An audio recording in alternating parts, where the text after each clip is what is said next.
त्याच्या स्वभावाची चर्चा. सकाळी लवकर शेतात जायचं, दिवसभराचं काम आटोपून संध्याकाळी घराकडे यायचं असा त्याचा स्वभाव. दिवसभरात शेतात जायचं, शेतातून आल्यावर कट्ट्यावर आपल्या मुलीशी खेळायचं, मुलीशी खेळत आल्यावर कट्ट्यावर चक्कर मारायची आणि जेवायच्या वेळी पुन्हा घरी यायचं असा त्याचा दिनक्रम. सावळा रंग, शिडशिडीत अंग, काठी आणि नाकासमोर चालणारा बंधू. एके वर्षी पीक पाणी बरं झाल्यावर बंधूने कुटुंबासाठी नवे कपडे घेतले आणि स्वतःसाठी इजार शिवली.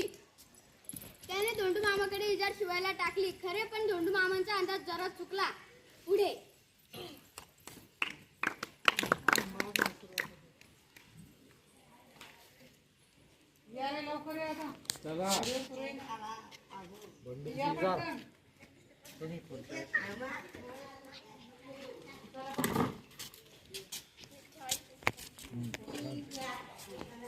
इजार द्यायची का कधी?